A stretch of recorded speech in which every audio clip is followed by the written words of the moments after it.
In the summer of 1947, the title of fastest man on Earth wasn't just about breaking a record. It was personal. A bitter rivalry between a decorated Navy commander and a fiercely competitive Marine major was about to unfold. Their battlefield? The unforgiving California desert. Their weapon? An experimental jet they would push to its absolute breaking point, trading the world speed record back and forth in a legendary 5-day duel. This is the story of the Douglas Skystreak, and the two men who flew it faster than anyone had ever dared. With World War II in the rearview mirror, a new kind of conflict was dawning. The Cold War. The new battlefields weren't trenches. They were laboratories and proving grounds. Technology, and specifically speed, was the ultimate measure of power. In the sky, pilots faced a mysterious and terrifying obstacle, the sound barrier. Think of it like a ship's bow wave, but in the air, an invisible wall of compressed energy with a nasty habit of tearing planes to pieces. Figuring out how to fly right up to that wall, in what's called the transonic region, became one of the most urgent questions in aviation. This transonic region was the danger zone, like the churning, unpredictable water right at the edge of a waterfall. The search for an answer led to a place as extreme as the challenge itself. Muroc Army Airfield, a vast, sun-scorched, dry lakebed in Southern California. This was where the future of flight was being forged. And in 1947, the star of the show was a stunning, straight-winged jet painted a brilliant scarlet red. The press nicknamed it the Crimson Test Tube. Its real name? The Douglas D-558-1 Skystreak, commissioned by the U.S. Navy and designed by the legendary Ed Heinemann's team at Douglas Aircraft, the Skystreak wasn't a weapon, it was a flying laboratory. Its whole mission was to fly into the unknown and bring back data. The sleek, tube-like fuselage was essentially designed like a scabbard for a sword, built perfectly around one of America's first axial flow jet engines, the Allison J35. The rest of the plane wasn't armed with guns. It was armed with knowledge, packed with over 500 pounds of scientific instruments that acted like a flying doctor's bag, measuring the incredible stresses on the airframe. Unlike the rocket-powered X-1, which was like a sprinter dropped from a bomber for a short dash, the Skystreak was more of a marathon runner. It could take off and land on its own, giving it more time to gather that precious data. Its pilots weren't just pilots. They were a new breed of explorer. Among the elite pilots chosen for the Skystreak program, two men stood out, embodying the fierce, competitive spirit of military aviation. First, you had Commander Turner F. Caldwell, a decorated U.S. Navy aviator. As the Navy's project lead, Caldwell was the establishment man. His job was to prove the new jet worked, and just as importantly, bring the world speed record back to the Navy for the first time since 1923. He was precise, experienced, and carried the full weight of the Navy's expectations. And then there was his rival, Major Marion E. Carl of the United States Marine Corps.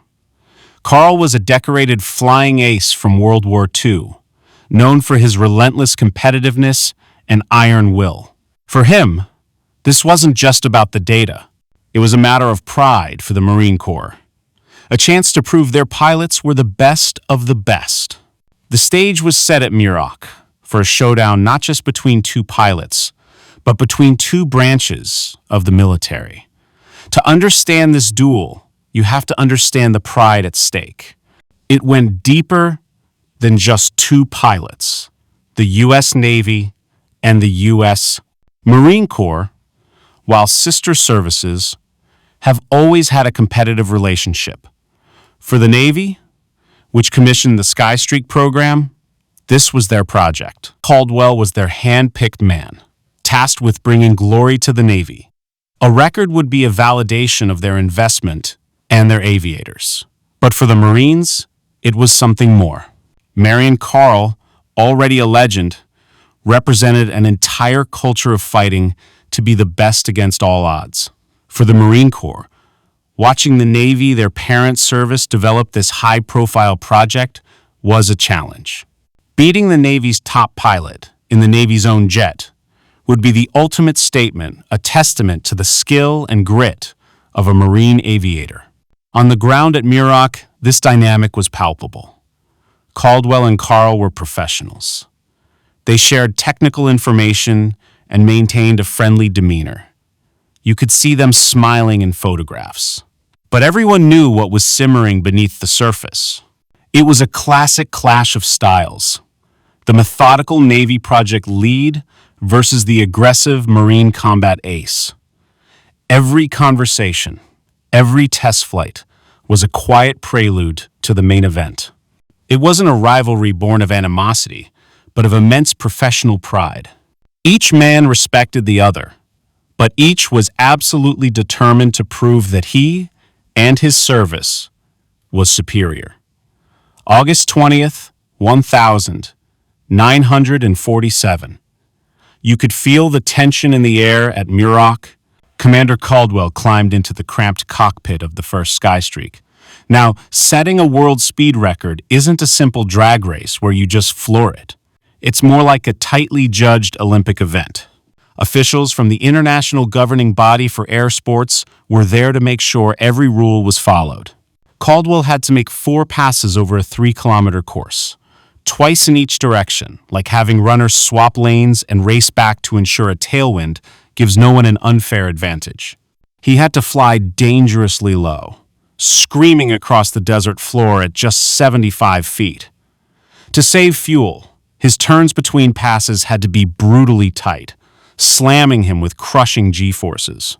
It was like being on a roller coaster cranked up to an impossible speed, with every turn trying to pin you to your seat with the force of a giant hand. For the people on the ground, it was a shock to the senses, the roar of the jet engine as the blood-red blur streaked past. One newspaper headline captured it perfectly, proclaiming, "Plane zooms ahead of Sunday."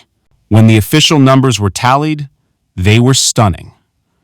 Turner Caldwell had averaged 640.744 miles per hour. He had completely shattered the recent American record of 623 miles per hour, set just a day earlier by the Army Air Force's P-80R Shooting Star. The Navy had its record, but the celebration didn't last long. Standing in the crowd that day was Marion Carl. And as Caldwell soaked in the congratulations, Carl was already planning his attack. The duel was on. For 5 tense days, the aviation world was buzzing. News of Caldwell's record flashed across the country. At Mach, though, the focus was singular. Could the record really be broken again this soon? And was Marion Carl the man to do it? Can you imagine the pressure on the Marine major? He wasn't just chasing a number. He was challenging a brand new champion. His ride, the second Skystreak built, was meticulously prepped by the ground crews. Every bolt, every wire, checked and double-checked. On the surface, the rivalry was friendly. You can find pictures of the 2 pilots smiling together. But underneath, that competitive fire was burning hot. Caldwell had proven the Skystreak was a champion. Now, Carl had to prove he could ride it even faster. On August 25th, just 5 days after Caldwell's flight, it was Marion Carl's turn. The conditions were perfect as he climbed into his Skystreak and thundered down the runway. Once he was in the air, only one thing mattered: speed. He tore across the 3-kilometer course, flying with even more aggression than Caldwell. On some passes, Carl was estimated to be just 25 feet off the deck, a breathtaking, terrifying display of pure nerve and skill. He pushed the jet to its absolute limit, the engine screaming, the crimson airframe slicing through the thick desert air. After 4 brutal passes, he landed with the fuel tanks practically empty. Then, the agonizing wait as the officials did the math. Finally, the announcement came. Marion Carl had averaged 650.796 miles per hour. He'd beaten Caldwell by just over 10 miles per hour. The world had a new fastest man. True to form, Carl was completely understated about it. His reaction was like watching a tightrope walker stroll across a windy canyon, only to have him say at the end, "The rope was sturdy, no trouble at all." He simply said, "The ship is a beautiful one to fly, and I had no trouble whatever. I felt nothing like compressibility or turbulence." In just 5 days, 2 pilots in 2 nearly identical jets had traded the world record in a duel for the ages. This legendary rivalry is just one of countless stories from the golden age of flight testing, when brave pilots and brilliant engineers risked it all to conquer the sky. If you love these tales of incredible machines and the people who flew them, make sure to subscribe for more. The Skystreak's reign as the world's fastest plane was incredibly brief. Less than 2 months later, on the 14th of October 1947, Air Force Captain Chuck Yeager would secretly shatter the sound barrier in the rocket-powered Bell X-1, changing aviation forever. But that doesn't diminish the legacy of the Skystreak or the 5-day duel between Caldwell and Carl. Over its 229 flights, the Skystreak program delivered a treasure trove of critical data that wind tunnels at the time simply couldn't provide.